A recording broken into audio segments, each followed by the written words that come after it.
Hello there, hi, and welcome to Butterfly Effect, a podcast all about interviewing people. I'm your host, Tristan Edelman, and we're back after a brief hiatus. As I've kind of reiterated multiple times in recent episodes, it's hard to keep things going on a weekly basis when life happens for you or otherwise. But here we are. I'm glad we're able to do what we can to keep this show semi-regular, at least every few weeks, at least once a month or so. Of course, I'd love to get it back to that weekly pace, and that's something we can do. But in the meantime, these conversations I've been having have been great. Today, I talk with Alanah Pearce of IGN, a video game industry personality, YouTuber. She does a lot of things, as a lot of people in the internet sphere must, I suppose, to keep up with the times, and or because of a desire to do such. But we kind of talk about that, Alanah and I, later in the episode, because I kept bringing it around to depressing topics, such as social media and real estate in San Francisco and such. So you'll listen, you'll hear. But it was a great conversation. Love to talk to Alanah and learn more about kind of her perspective on media industries and video game stuff, of course. But it was a cool conversation that reached beyond that as well. So hope you enjoy that. Other than that, I don't know. There's no other news going on in my life. Not that you asked for it, but I'm just constantly berated by the sad news, so it's kind of tough to feel motivated to be creative recently for me. But I'm trying, still churning out weekly film essays on really old movies. You could find that on Medium. What is my username on there? Tristan Edelman. What a good plug. You could find it, whatever.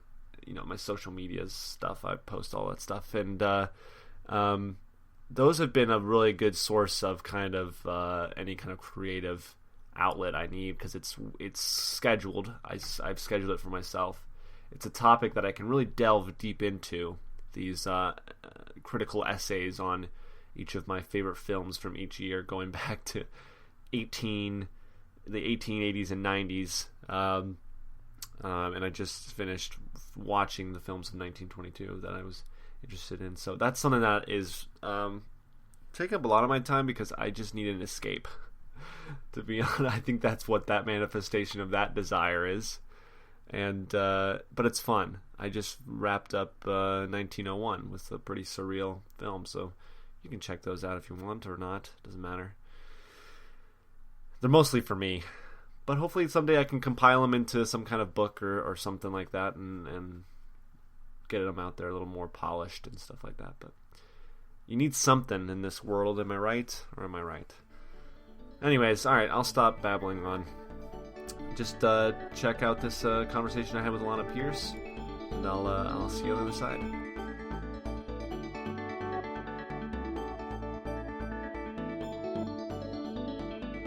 So I guess what's new? You said it was a pretty chill week this week, but I mean, it's been crazy up till now, I would imagine.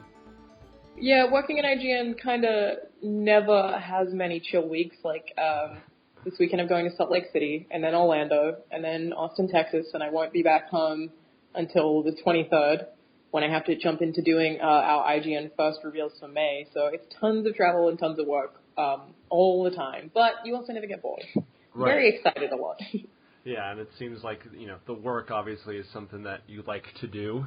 And it's yeah, absolutely. Yeah, I mean, travel, I get sick pretty often because traveling so much means that I don't really get a lot of sleep. And a lot of the time, I'll get back from a work trip on Sunday night at 1 a.m., or rather Monday morning at 1 a.m., and then I have to go straight into work. So I get sick a ton, but I feel like I'd prefer to do that than, work in an office being an accountant or something like that. Sure. Yeah, the travel sounds, I guess I have travel anxiety is a way you could put it, because that would put me on edge pretty often, but yeah, I look forward to it now. But there was that one year, I think it might have been 2013, where there were just tons of plane crashes. And after that year, I had to start taking Valium on planes because I still had to travel just as much. But I would freak out and panic on planes, so I started taking Valium. And I only really got better, like sort of in the middle of last year. But so far this year, I think I've taken 21 flights. Like wow. It's crazy. You've been tracking them? Yeah, I decided to this year out of curiosity because last year I just out of a guess, I was like, maybe 100. And I was like, someone was like, surely that's too high. And actually tracking it, it's like, no, it's pretty on point to end up being around 100. I mean, if you're doing what you said, 20-something by the first quarter of the year, that comes out to be pretty close, yeah. Yeah, it's pretty crazy. Especially but since it's the fun. summer is convention season. Or I guess every time is convention season now, but... yeah, pretty much. Yeah, there is kind of a lull in... well, I guess there was in August for me last year, but this year it'll be Gamescom, so like not really. Just keeps happening. Well, that's exciting though at the same time, but it is. Yeah. I mean, I don't mind being on planes because I get to read. So most of the time when I'm in San Francisco or at IGN, I'm working constantly, or if I'm not like literally working, I'm playing games to still be able to talk about them on our shows and stuff. So being on planes before the Switch came out at least was good because it meant that I got to like read books or edit videos or like do that kind of busy work. But now the Switch is out, it's pretty much just Zelda. Yeah, it seems to be like the whole industry is like, this is a great plane thing. Or I guess travel period, but you get so much downtime when you're on a plane, so. Yeah, it's making me excited for flights for the first time pretty much ever. I'm like excited to get on a plane because it's like, oh, I get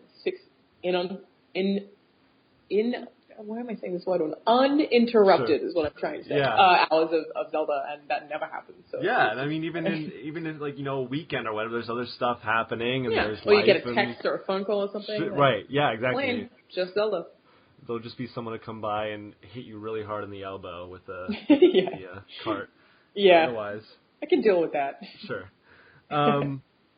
So how did you kind of get started in the industry? I know that's kind of a broad question because that can kind of build upon itself, but did you play I imagine you played a lot of games as a kid. You were invested in pop culture and stuff like that as you were growing up. Yeah, I'm a lot more invested in games than pop culture broadly. Like a lot of people here also love movies and TV. I pretty much don't watch TV, mostly games. So yeah, I played games since I was about 5 years old. But the most important part for me and one of the biggest things into how I ended up writing about games is that I was always good at and always loved writing. So you can totally love games and apply one of your skills to the industry, but if you want to write about them, you should be a good writer before a gamer, I think, and it should be a partnership. So when I finished high school, I started writing as a volunteer for a website where I was just writing gaming news a couple of times a week. And then as I was writing as a volunteer, I decided to study journalism, majoring in mass communication and entertainment.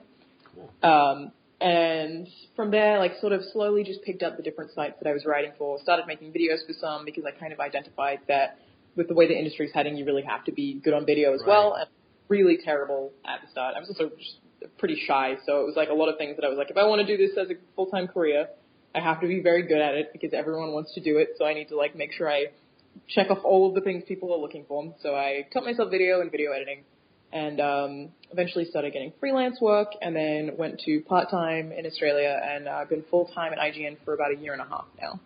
Wow. It was hard. Yeah. Well, I didn't even realize you were already there for 1.5 years. I feel like, it simultaneously feels like you've been there for a while, but then also time is insane, so it feels like it was terrifying. Yesterday. Yeah, I technically got the job in May of 2015, but because of my visa in Australia, I wasn't able to start until November. So, yeah, it's been a while.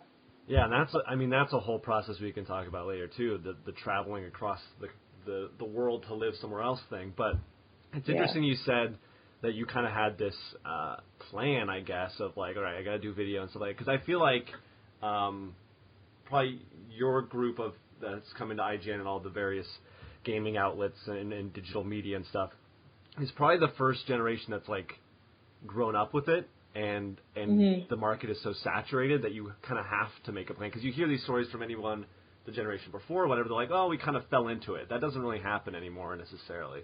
Yeah, I should mention I'm like 7 years younger than most of the people who work here. I would say averaged around 30, and I'm 23, so it was something that like I feel like I also started a YouTube channel to teach myself how to do that kind of thing, and I feel like sometimes I'm in touch with some trends that other people in this office aren't because they're not as familiar with video content. But going forward, absolutely, I think most people who work for any kind of news site are also going to need to be good on video because that's we don't get told any of the sales side of it, but that it seems to be where most of the money is made and where sponsorship deals happen the most. Sure, I mean it's valuable. Yeah, it's just the way we're going. Like it's much easier to put on a video and do something else or whatever than to read a 2,000 word article. It's funny because like, even though I do a lot of video stuff here, I still prefer reading. I would still prefer to read an article than to watch a video myself. So that is kind of a weird disconnect, but. Yeah, I mean, our video views compared to article views, I think video views are quite a bit higher. It's just the way people like to consume stuff now. Yeah, it's interesting because I don't want to sound like I'm bragging or something, but, you know, I'm a fast reader, right? So if you read quickly, it's way faster than a video. Yeah, video, you're sitting there, it's like 6 minutes long. It's like, well, that's the amount of information. But, you know, there's obviously well-created videos, beautiful packages with graphics and... That's true. You know, there's... It'd be nice to watch. But... Yeah, no, it's... I feel like a really good example of an entertainment shift is like Suicide Squad. That movie, young people seem to like it, and I hated it. And people older than me hated it. But I think that is because the whole movie is basically like a series of vines. Like there's very rarely a conversation. It's just a cut between different people saying things and different action, and it's all like really small, like 10-second bites of things. And it's like I wonder if that's because. That's how young people consume stuff now. I've never heard that, but that's really, I think that's probably a thing that's happening in film and entertainment and TV and stuff in general, which would explain how we get some of the just awful movies and stuff we do get because, that's really spot on. I mean, I have no idea, but like I feel like the young people liked it and... In my head, is like not even someone who's that old. I didn't grow up with Vine or Snapchat, so I'm like, why do people like this? Like, what is it about this that you specifically like? And I think it's just how fast it is. Yeah, I know my girlfriend's younger brother is in high school, and his group seemed to like it. And so, you know, I that's really fascinating because it didn't. That's probably what my issue with it was. Not to turn this into Suicide Squad talk, but it felt like it was just so, like it felt like so disconnected, and that would explain totally why it felt that way. Plus, you had all kinds of weird reshoot things and edits and stuff like that, so that could have. It seems like it was kind of a production nightmare, but still the edit is the way it is for a reason, you know. Yeah, that's interesting. Yeah. But that's part of the whole thing now. To be a journalist, not just in games, but in any kind of mode, you have to be. You know, on social media, you have to be, you know, like you said, video podcasting too. Podcasting is like a really interesting resurgence because it's basically just radio. And it's internet radio, and now that's huge. Yeah, it's weird to think about. We've just taken on so many forms, and IGN also, we look at our social media content as different to our main site. Like they have effectively two different teams producing two entirely different kinds of content. That's like, what do people want from this platform? And on Twitter, they identified it as something that you can share and read very quickly. So we don't often share links out to articles on Twitter anymore because that's not actually what people largely use Twitter for. They use it for things that are native. So it's like we will try to upload videos to Twitter directly where we can rather than a link because it doesn't actually work most of the time. I think it was like a 2% click-through rate or something like that. So it's like you just have to adapt to all of these different platforms, and Facebook is different to Twitter, is different to Instagram, is different to Snapchat. So yeah, the industry is growing like in so many different directions. Yeah, what's crazy to me is, like, as someone who doesn't really use Facebook, and I feel like a lot of people I know don't use Facebook anymore, Facebook is, like, the thing that drives everything. Every site, like, if you look at their referrals, it's, like, all Facebook. And it's weird. Like, I have a Facebook page, and I even use that the least of all of my social media. Like, even sharing links on there doesn't work because Facebook has an algorithm that's basically Right. anti-link. Like if you link out from the site, then they're not going to show your post to anyone. It's such a weird platform. Yeah. It's difficult. And yet somehow people like those like cooking or food videos are massive and stuff like that. My friend made a video where he stuff. made a birthday cake for his cat, and it has like 5 million views. It's like, how? What? And what is Facebook? I think it's old people. I really don't know. Yeah, it is. It's because it's like the whole thing. Like they came later after the college, because obviously it's a college thing, and then everyone's like, well, we're going to Twitter and Snapchat, Instagram, and now the vast majority of people, which aren't college-age kids, are using Facebook. So I guess that would explain why. Yeah, I feel like everyone has one. Is the benefit is people have one, but in terms of engagement, younger people use Snapchat and Instagram the most, and social media in general is used by girls more than boys, which like by quite a significant margin. I was just reading it. Google made a document about it that I think was maybe just given a media. I'm not sure. I just read it a couple of days ago, and it was just the titling was funny. It was what young people think is cool. Oh yeah, I did see that. Yeah. Yeah, it was really interesting. It was like Snapchat is used by women dramatically more, and like I have no idea why. It's like I guess it's a more visual part. Like I really don't know. It's really strange. Then you'd have to delve into sociological, Yeah. But I wouldn't know. But I just know that I don't use Snapchat, so I'm part of that statistic. I technically don't either. I have one, but I very rarely use it because I don't like that platform. I like it in terms of the stuff we make for IGN on Snapchat is great. the Discover page, so that's different. And I really like that. We basically have a magazine on there that goes up every day, and I love producing that. But in terms of actually using it personally, I feel like I just had so many people share me like 10-second clips of things that I found horribly boring. It's like, this isn't a good use of my time. Maybe I need to follow more interesting people. Yeah, no, well, I mean, my Twitter feed is mostly not my, like, friends, me too. Because I'm just not really, I guess that's what Facebook is for, kind of, so. Yeah, and family. That's the biggest thing, right. Especially, moving from Australia. It's the best way for me to keep in contact with my family is regular Facebook page. Well, yeah, that totally makes sense. But, I don't know. I feel like, because I'm currently in college for journalism, and I feel like I'm the odd one out in terms of understanding what we're supposed to be doing with our social media and stuff like that. Like, I promote and stuff on it, but, like, there are people that are, like, wizards with it. It's a hard thing to learn. I did a panel about this at PAX East just last month. It was kind of the idea of, like, how you should be using social media if you want to work in games journalism or whatever. And, like, I'm not a social media expert. I can't give, like, anyone proper advice on that. But the biggest thing that I think is, like, identify what is trending and talk about it all the time. Like, anyone who wants to work at IGN should be tweeting about Zelda constantly right now. Right. They should be tweeting, like, sharing funny images or things that they've found or videos that they've made. It should be, like, everything that you identify gamers are talking about, like, including Mass Effect, is pretty much everything that should be on your social feeds. Or at least Twitter, whereas I think Instagram is used in such a different way. Yeah. It's used so much more of a personal way, like how Twitter is for business. I don't know, social media is scary and confusing.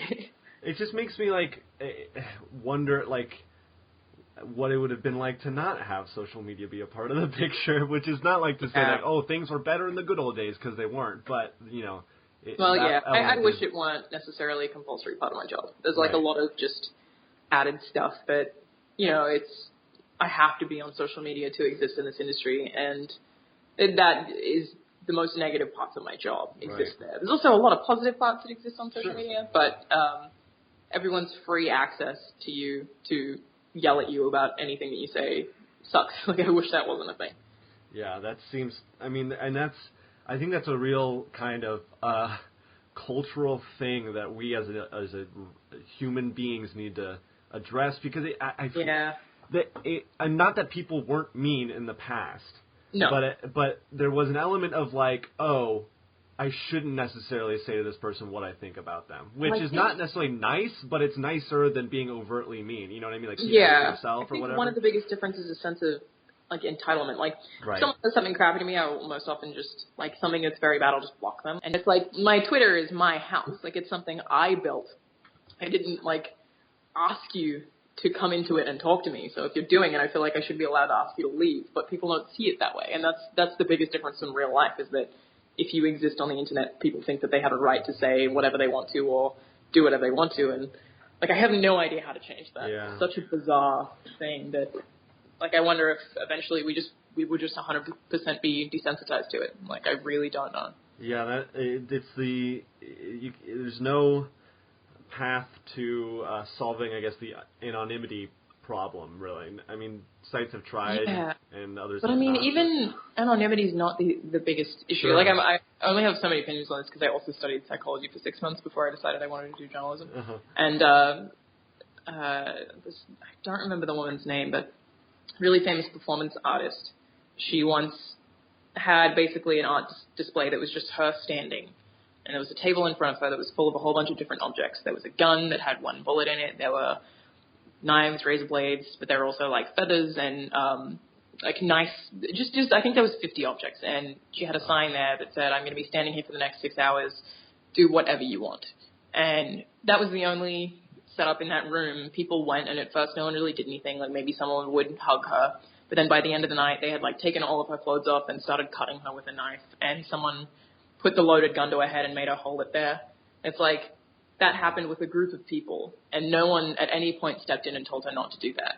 And I think that's the same as, you know, that test where people, if you're told to press the button to electrocute someone, everyone does it. Right. It's the same thing. Like, it's not necessarily anonymous that's the problem. It's as soon as something is not human, then you don't feel a repercussion. Right. And it's really hard to become human on the internet. It's like if you aren't real and you don't openly have empathy that I can't physically see, I don't identify you as a physical person. Right. So it's like, even if they're using their real Facebook name, people can still be awful because they think that you're just text behind screen and don't actually think about you being a human being. And no idea how to change that, honestly. Yeah, you're right. It is kind of a it's an institutionalized kind of problem because these things kind of let them think that the technology lets them think that someone isn't a human. And it's the thing like the people that are the worst, and you look at their Twitter bio and it's like proud father of two, Always. and then a Bible crazy. Quote or something, a Bible verse, and it's like, it's insane. So I guess those people are proud to be that person, and they're also proud to tell a woman to go kill herself about a video game, So yeah, it's very strange. I'm interested to see how it all changes. Yeah, because, it's social media is changing things so rapidly. Like I kind of feel like Trump is the first social media president. Obviously, Obama existed on social media, but I feel like right now it's so active, and like even just Twitter Moments has had a huge influence on the current political climate, and it's interesting to see how that's going with basically last year being the first really, really big Twitter presidential run. Right. It's crazy. Yeah. I don't want to go down that rabbit hole because I'll just... No, definitely not. I'll get mad at him. But yeah, anyway, so we were talking about you were kind of working up to working freelance and stuff like that in Australia. What were you working for? Australia-based games press, or was it just part of the picture? In terms of it was all Australian games press. I worked for Xbox in Australia for a while. I worked on national radio, a couple of TV shows, and a lot of just writing. Started out on magazines and websites, of course, and then developed from there. But it was all local. It was all local, and then there was one US site that I ended up working for. But basically what I did was used my university degree because I was still studying while I was working freelance, and basically my plan was to get a university exchange to the US and then get a job at a place like IGN or GameSpot. And that's literally what I did. Was I moved here for 6 months on a student visa and then applied for a job at IGN when they had a job listing open, and I just checked all the time. And then had a job interview in person, which obviously helps a ton. And then got the job. So that was my plan, like my sole driving force.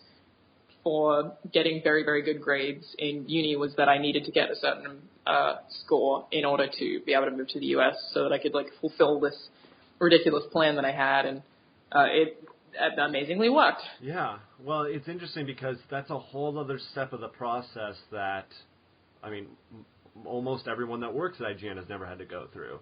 You know, or I'm definitely the furthest away that any of our employees have come. So, it was tough, but you know, everyone wants to write about games for a living. Like, you get to play games for a job. That sounds like the best thing, right? Yeah. Like, you know, as soon as I figured out the pairing of me having played games for as long as I could remember and having written for as long as I can remember, I was like, obviously I need to do this, and I need to just do whatever I can to be able to do it and make myself as employable as possible. And I just threw my all into it. And it was like when I was freelancing, basically my bank account was at zero really often because I was spending all of my money to fly to events to meet people. So I was spending literally all of my income. I'm so lucky to have a family that was like willing to support me through that, despite them being like, you're getting ripped off, you're not getting paid enough. Like they totally had issues with it, but they supported me through it so that I could constantly go to events and meet publishers and developers and other press and learn from people. And it was like, really just 100% of my being went into ending up here. And I think that with the way it is now, you kind of have to do that because, just so many people want to work in this industry. So it was tough. It was a really long time where, like, I was single and I tried to date people but just decided that I couldn't. I just did not have enough time. I was like, you know what? I'm not at the point in my career where I want to be yet, so I'm just going to date my career. And then I just, like, ruled off any kind of relationship for 2 years and like barely saw friends. Like it was pretty hardcore, but like I'm more relaxed on that now because I'm like, I am where I want to be. I achieved the thing. So things are better now. Well, that's interesting. It's interesting that you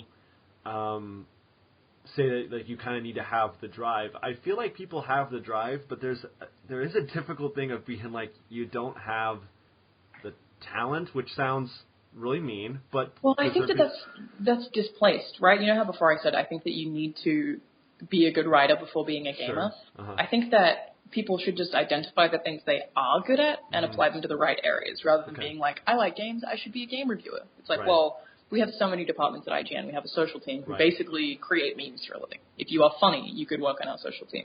We have engineers, we have live stream programmers, we have people who do graphics, video editors, production coordinators.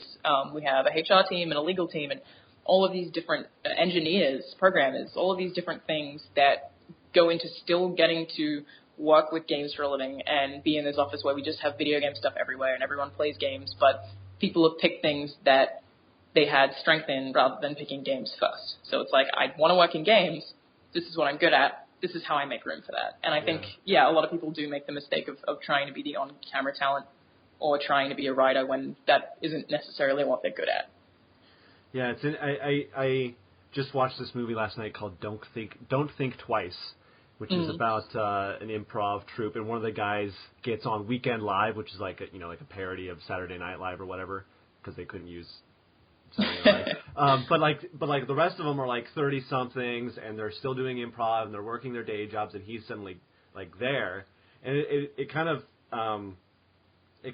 touched on what we're talking about right now, which is like they all worked just as hard, but one guy, he fit there. And one guy was trying to fit himself there, but he just didn't. And one girl realized, I don't need to be on that show. I can still do comedy doing this. Like I can teach. I'm really good at teaching.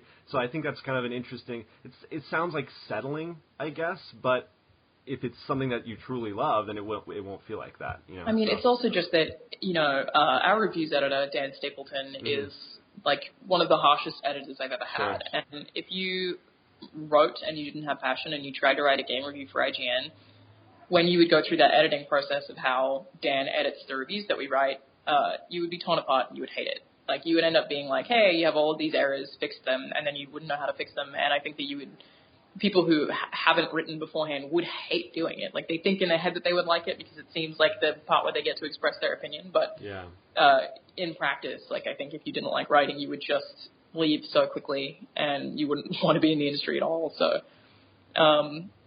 Yeah, it's also just really hard to recognize the stuff that you're good at. Right. Like, it's not something that's easy to do, and I totally realized there was a bunch of ways that I was lucky and that I always knew that. And, you know, as soon as I figured out that I wanted to work in games, I totally had people who supported me the whole way. So it was like, yeah, a lot of people who end up here, it is luck. Like, Marty, who's one of my coworkers, he was just talking about games when he worked at a coffee shop, and someone who worked here beforehand was like, hey, would you be interested in writing for us? And then that was it.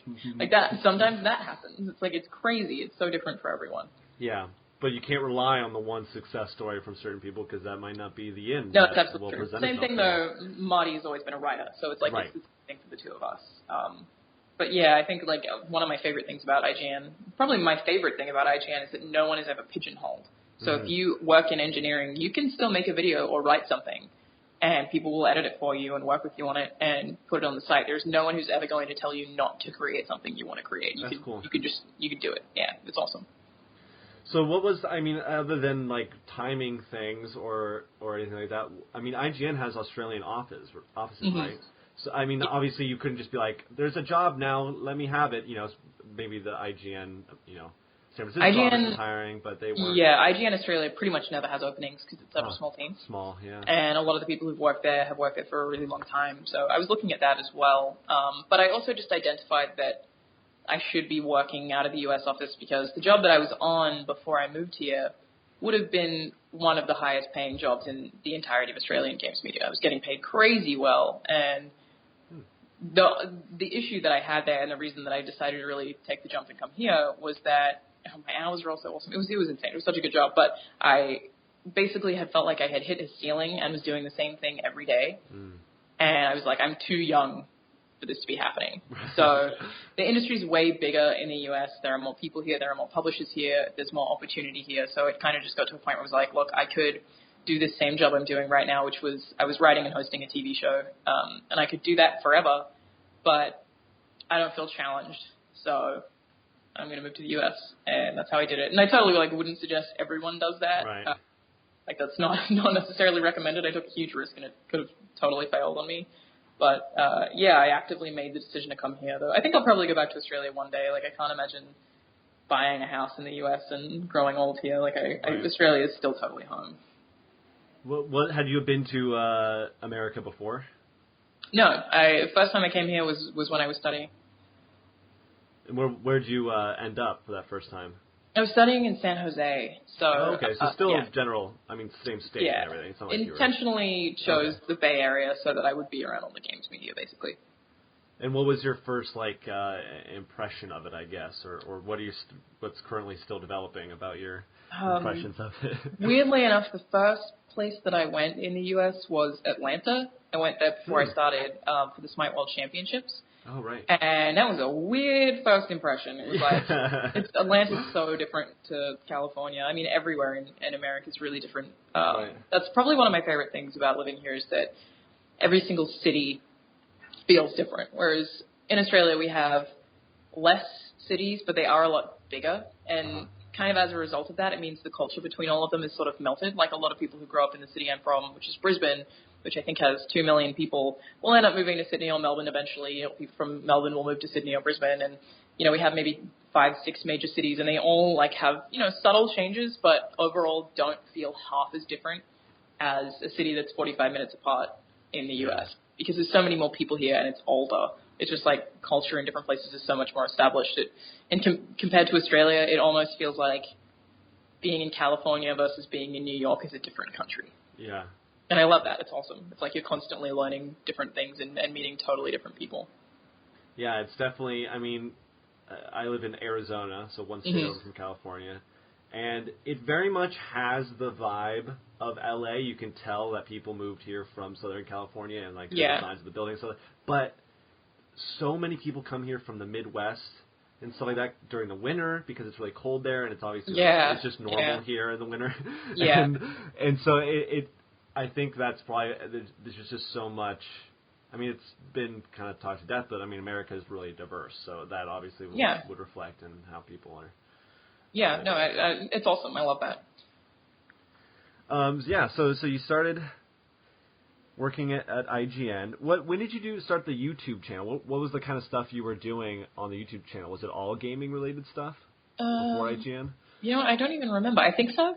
I started in 2012 making YouTube videos, and it was literally just me to learn to get more comfortable on camera, and I really wanted to learn how to video edit.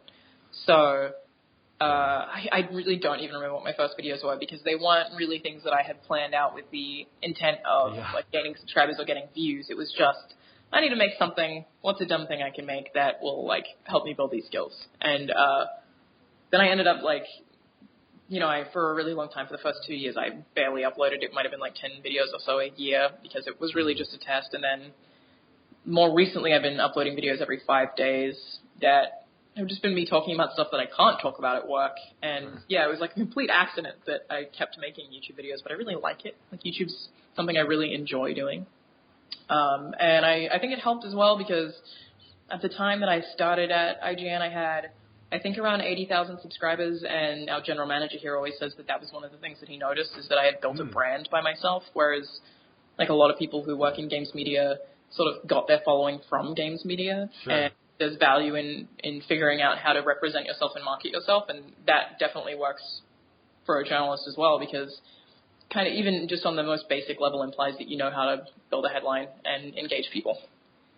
It's something I'm glad I did it. It was just a complete accident that I did not mean to grow that channel at all. And here I am making videos on a fairly regular basis. Yeah, I think it's I feel like it's interesting because a lot of, especially people at IGN, but just in general, have kind of a side project or whatever. Yeah.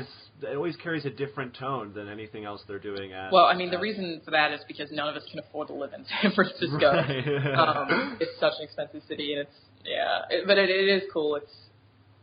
They let us do a lot of creative stuff here, but they also let us do whatever we want pretty much on the outside. So you definitely never feel like you're creatively stunted working at IGN. And it's, Max and Brian have the comedy button. Marty does trivia twice a week, which actually makes him a significant amount of money. There are a couple of people who produce videos on the weekends. We have one person who bartends sometimes. So it's like a really weird assortment of side stuff. It's cool. Yeah. Well, I think that kind of pulls into probably some of the stuff you guys do for IGN as well. It feeds itself, right? I talked to Eden Rohatensky on here. I don't know if you're familiar, but she just does so much. Eden the cat? Yes. On Twitter, yeah. They do so much stuff that, it's just it weaves in, right? It's not like they're separate things. They feed into each other, and definitely still the same person. Yeah. And so I think that's really cool that those opportunities are available to you guys, because it's awesome. And we need it to be able to afford to eat, because San Francisco. That's definitely the thing. I'm excited you guys can do it because you need to survive. So. No, but it's crazy. Like, the salaries we get at IGN would be good anywhere else. Anywhere else. But just in San Francisco, it's crazy. It's just so hard to live here. Like, I'm looking at apartments right now because I actually really want to start live streaming, and where I currently live, I can't, just because our walls are so thin that everyone I live with would hear everything I would say, and it would make me a huge jerk. So I just don't do it. I feel like it's super impolite. But, God, there's like a 300 square foot apartment for $1,400 a month. I don't want to make you feel sad, but we just signed a lease for a place for $700 a month. That's like double that size. So sorry. San Francisco. I think it was it's not even that much. I think it's the one I was looking at that was $1,400, because that's in the range that I can afford. Yeah. It was 230 square foot. You wouldn't be able to fit a couch. You would have a bed. There's a tiny, tiny kitchen, tiny bathroom, and then I'd have to struggle to find somewhere to put my clothes. It's crazy. Well, even here, because I live in Tempe, Arizona, which is where ASU, Arizona State University, is at. Okay. So it's a college town. So it's that college has a lot of really cool science stuff, right? Yeah, they just, I think, did a thing with NASA recently. I think they do. Yeah. But so down here, it's it's a small city sandwiched in between other cities. Phoenix is more west and north, and then there's other stuff. But so it's just so compact, so many college kids that in this area, it's insane compared to even just you go a little bit further away. So this feels cheap compared to San Francisco. I think anything would. we're kind of struggling because we're like, well, we're still getting paid like the Arizona standard, but this area is so, expensive. But it's all relative. Yeah. I think San Francisco is going to burst soon. At some point, someone's going to be like, all right. Well, it's currently the most expensive city in the world. Yeah. But I don't know how it could burst. The thing is, similar thing is going to happen in Seattle pretty soon because Amazon just employed. I had this colloquially, so don't quote me, but I think they just employed like 800 software engineers for like $130K each person. So there's all of these young people who are just moving there in bulk and don't really care that much about rent prices. They just want somewhere nice. Mm-hmm. So it's with that many people, that's 800 other people who have to compete with that salary that live in that area already that can't, and it just keeps happening. And I also want to say that San Francisco is going to burst at some point, but I just don't know how it can when some of the incomes here are so high. Yeah. The companies, so I guess, insane. just move elsewhere. I don't think many startups could exist here anymore. I think it's probably going to be, Austin will be probably the place a lot of places start up moving forward, but... Well, Phoenix is being here. People talk about it all the time. I don't know if that's necessary, but people are always like, "Yeah, things are coming here." I feel like Phoenix isn't really that cool. But actually, I know a lot of cosplayers who live in Phoenix, and cool. The reason is because weather all year round they can shoot, but it's also cheap to live. So most cosplayers I know live in Phoenix actually. I guess I just have it through the lens of I've lived here for most of my life. I'm like, I want to go. but yeah, stuff is happening here. Yeah. But yeah, no, I don't know. We keep falling onto these topics that are like, well, this will never be solved, and it's depressing. The social media and the real estate in San Francisco, but So, speaking of social media, sorry to bring it back to this, but you kind of got famous for that whole thing with the Facebook mom. I went viral for that. The only reason that I correct people on that, and I know it can kind of sound aggressive, is that before that happened, I still had over 100,000 followers. Sure. And people will be like, "You just got job at IGN because this went viral." And that was like a product. I wasn't trying to imply that, but I can understand. No, totally. But yeah, that happened back in, I think 2014. I don't even remember now. But yeah, it blew up really quickly, and I was terrified. It was like my Twitter app kept crashing because I couldn't refresh mentions while that was happening, and it just happened overnight, and it was a very strange week.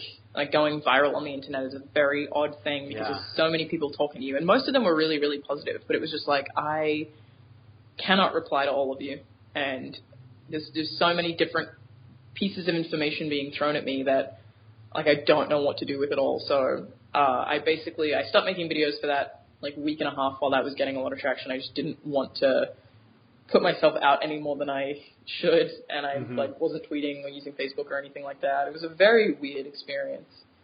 Well, did you do a lot of shows? I did do interviews and stuff when people were contacting me about it, and it's really because so to give anyone who doesn't know what the story is people send me rape threats on the internet sometimes. So I figured out that on Facebook some of them were really young boys, and I had just kind of always assumed that they were adults because rape is a mature theme, I guess. And so someone sent me a message saying that they would rape me if they ever saw me, so I took a screenshot, and I found his mom through his Facebook page. She was just listed under family, and sent her a message and was like, "Hey, what do you think of your son doing this?" And the reason I did it was both because I thought it was very funny. I had been tweeting about it before that happened, just to people that I knew, and was like, I'm going to start doing this, and I can't wait to see how people respond to it. Gonna get this kid back. But it was also that I wanted to teach a lesson of consequence, basically. It was apply someone saying something awful to me and something that I don't think should be said to anyone, and I don't think they mean it either, so I was trying to apply a consequence to something that maybe the kids, one of them was 8 years old, didn't even know what he meant. I don't think he really knew that meant anything. He just thought it was the right thing to say. So I shared the conversation that I'd had with the mother on Twitter, and I guess a bunch of outlets reached out to me for comment on it, and I was talking about it in a way that I was like, I think other people should totally use this strategy. It worked really well for me. Since then, I've also contacted people's girlfriends, which is my favorite one. And also, I once contacted a school and once a place of employment, and I always try and do it in a really subtle way, and then I'm like, hey, this person said this, you may want to talk to them about it, because I don't want anyone to get fired or get in a ton of trouble. Sure. I just want a conversation or a dialogue, basically. But yeah, it's a good strategy, but it was strange how the news outlets like Sky News, BBC kept talking to me about it, and wow. So many people asked questions. It was like, why do you think trolling happens? I'm like, I'm not a psychologist. I'm just a person who did this one thing. Like, you're asking me all these questions that I absolutely don't know the answer to. You're asking about games, but...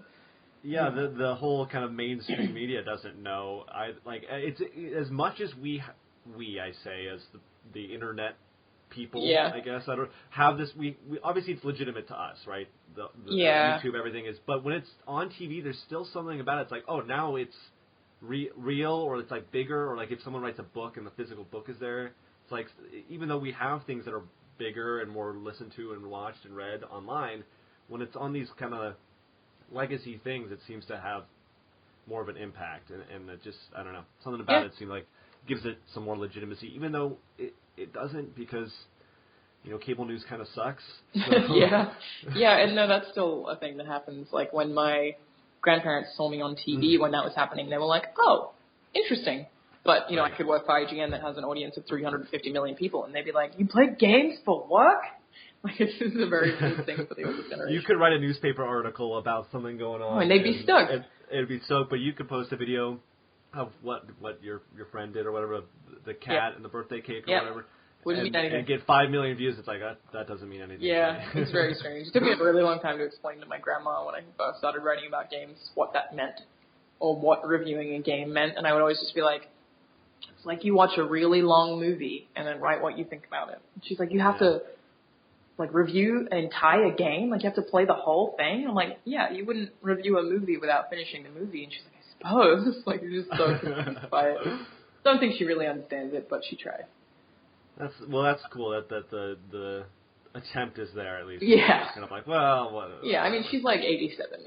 It's fine. Wow. Well, that's even more impressive then. Yeah. Because that's so far. Because like my grandparents are mid 70s and they definitely don't get it, but they're closer to understanding some of the references I make to what I do or something. But yeah. It's interesting. Yeah. At some point that'll just stop, I guess, which is sad, but. Yeah, well then there'll be the next thing though, We'll be like, what is that? I do wonder though, because this is a conversation I've had. I guess probably every generation has said this, but I feel like the way. Because, okay, so think of it like your grandparents, right? They were born in, the 30s or whatever. Yeah. Their technology did not change that much for, 60 years. No, it's true. They got TV, but phones stayed kind of the same. But we've had stuff that's changed so much in our entire short lifetime. I mean, in the 90s, the way things changed. Yeah. Like, the way that we had floppy disks and now have... Like, I remember when USBs first came out, and I was amazed by that technology, but, a 2 gig USB would be, $70. Like, that's crazy. The way phones have changed, it's pretty insane. So I wonder if we're going to be better set up to, adapt, since it's a good point. We have been adapting so much. The whole time. Yeah, we could be. It's a really good point. I honestly have no idea. It's crazy to think about what we have in store to adapt to. But then again, I don't get Snapchat, so maybe my theory is right. Already not adapting. Because I'm already those get off my lawn till all the kids. Yeah, there are people who are Vine stars full time, and I'm like, what is that? What does that mean? That's absolutely my 87-year-old. I have no idea. I mean, and that's kind of dangerous too, because so many of the star things are based on a platform that, as we saw with Vine, just went away. Yeah, I mean, YouTube's really screwed me over lately in that they made a bunch of changes and my income dropped by 80%. To the extent that I ended up having a bunch of conversations and decided that I have to launch a Patreon or I can't keep making YouTube videos, because the idea being I'm trying to save money and be a responsible adult, but YouTube is an illogical use of my time when it comes to paying rent. So it was fine, and then they cut a thing that was driving most of my income, and I it just at the start of March, and I was like, oh no, it's I can't afford to do this anymore. In terms of I could do something else, like Marty hosting trivia, that would make me as much money in 1 week as YouTube would make in a month, and it's crazy being tied to a platform. It's scary, and I think it's smart that you're going to do a Patreon though, because that seems to be the model that's working, because I had a lot of trouble with it. I was very against it for a long time, because it feels like asking for money, and I'm just weird about that. But then I was talking to someone just about it today because I literally have it drafted and maybe launching it tomorrow. And he was like, no, you shouldn't look at it as you asking for money. It's you monetizing the content that you put time into making. And I was like, I guess that's true. Like there are a bunch of reasons that I tried to talk myself out of it, to the extent that, it literally took me a month to draft the thing of me being like, oh no, YouTube's not good for me anymore. That stuff, but it's such a cool thing that exists because people are making so many different things. There are people who make sculptures, people who make games, people who write novels, and people who just do audio plays, basically. And it's really cool. Like I feel like a lot of people from 20 to 30 have side projects or Patreons, and I think, in another 10 years, that's going to be a really fascinating thing to see the different creative things people are doing with that platform, or other things like Kickstarter. Yeah, it's something that comes up a lot with my girlfriend. Because last year everyone was saying like people are dying, right? Like everyone's dying. Well, people have always been dying, but the thing is that probably around the 60s or 70s is when a huge celebrity boom happened because we had so many new avenues, music and TV and movies and stuff were all getting bigger. So now it's like that times 50 where there are a lot of kind of famous people. Not even famous, but people with audiences. Yeah. And there's not as many just people that are like seen as gods in the eyes. It's like for YouTube, it's really just PewDiePie. Like there are other people who are really popular, but only to people who are younger or use the platform. Yeah. Like there's Markiplier, he's huge, people know who he is, but like my parents wouldn't, but they know who PewDiePie is. So it's like there are leaders on those platforms now. Like, God, I don't think my parents would know anyone who's a Twitter or an Instagram celebrity. It's like it's also different and exclusive. That's a really weird thing to think about, how the word celebrity has changed and it is changing. Well, it makes me wonder too with the social media platforms. Are we in like 40 years going to be like? I'm trying to think. Like PewDiePie, famed YouTube star, dies at 72. God forbid or whatever. I'm not saying I'm gonna kill PewDiePie at 72 or whatever. But you know what I mean? Like, is that gonna have a tail? Because a lot of this, the impermanence of everything is just scaring me. Yeah, I really don't know. But I kind of like that.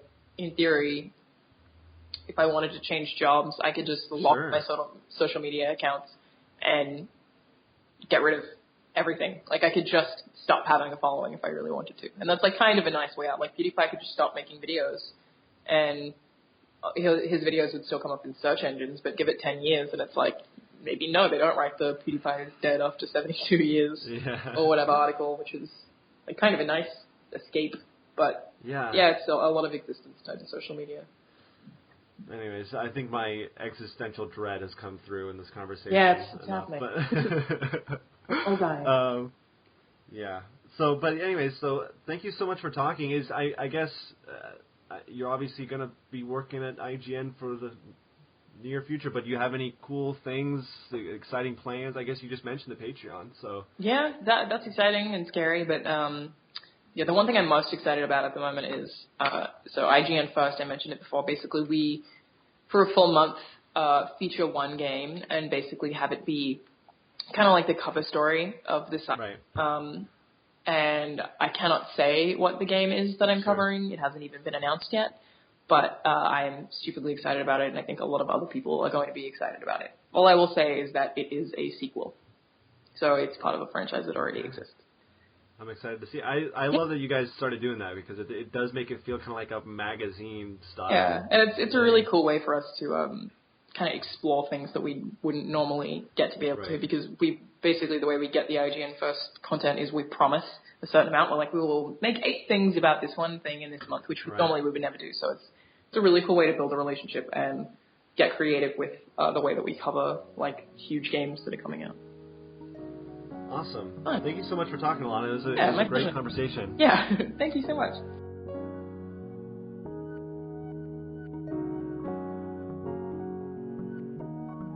Wasn't that great?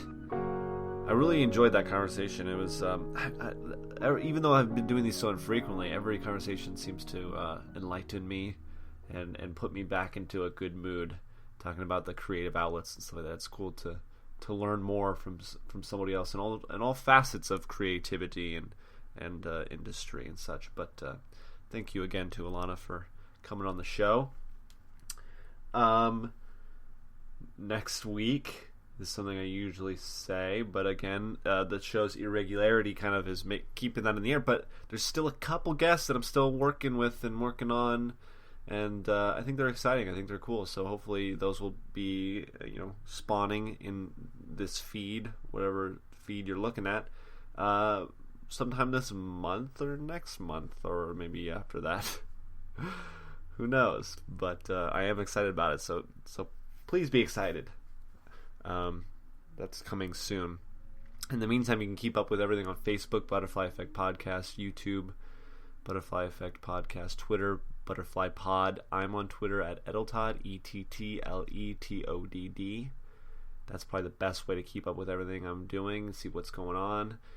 You can also email me at trettleman@gmail.com, trettleman@gmail.com, with feedback, suggestions, anything more long form you need to do. That's the place. Otherwise, share the show, keep it going, because the more this is listened to, the more people see it and know about it, the easier it is to get guests on and keep things going. So that being said, this is already 30 episodes, which is pretty. It's not really a big milestone, but I'd say it's pretty sizable, considering I started to slow down with the regularity around 20. So it's been cool to get to 30 here, little over a year out from the start of the show.